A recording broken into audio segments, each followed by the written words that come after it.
Masyarakat berbagai jenis. Jangan membuktikan bahawasanya Sultan Kedah pertama atau kerajaan Langkat suka adalah Buddhism atau Hinduism dengan kesan-kesan yang dijumpa. Tak sahih. Itu masyarakat. Masyarakat bebas. Ada orang buat kuil, ada orang buat Buddha, ada faham?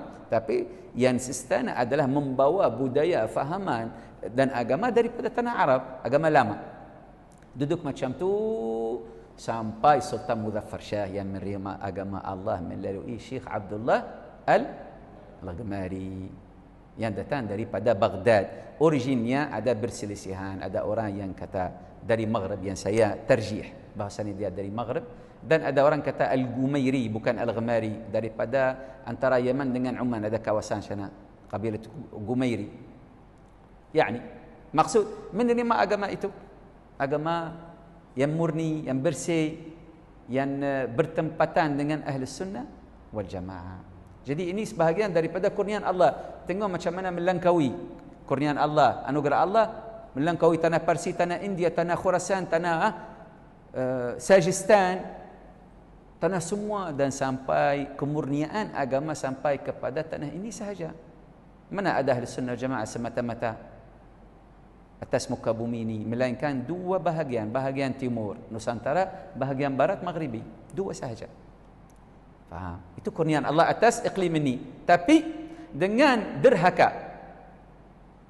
dengan kederhakaan yang berlaku sekarang melalui anak-anak Melayu sendiri yang membawa fahaman dari luar, berbagai fahaman-fahaman Syiah, Wahabi, Khawarij, takfir, ekstremisme, terorisme, ahbash.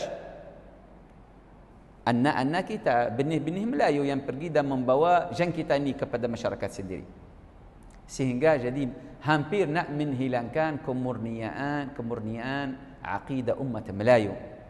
Dan saya insya-Allah di masa depan insya-Allah saya akan sambung dan menerangkan kepada masyarakat kita yang dikasihi, lagi menerangkan apakah bahaya yang berlaku di dalam negara ini, sudut akidah, sudut madhab, sudut tasawuf, sehingga sekarang tasawuf dituhmat cara utuh, cara spontan.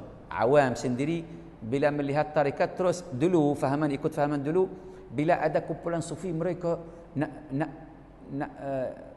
lontar diri dalam itu tasawuf untuk mencari barakah, itu awliya Allah, kunci hadrat Allah, pintu hadrat Allah. Sekarang dengan agenda ini musuh Melayu dah menjauhi masyarakat biasa. Sebab masyarakat biasa kesian, tak ada pilihan sendiri, tak ada ikhtiar sendiri. Mereka terkesan dengan kesan yang datang dari orang lain. Sampai sekarang itu sufi, yani tawakuf awal, berhatilah. Ini adalah perkara buruk di sisi Allah. Sangka baik, sangka tak baik, sangka buruk terhadap jalan awliya Allah. Faham? Itu hasil natijat kepada agenda orang yang memusuhi fahaman Datuk Moyang Melayu. Cara rasmi ada juga sebahagian yang disembunyi, dan cara ustaz-ustaz yang menyebarkan dakwah ahli bid'ah,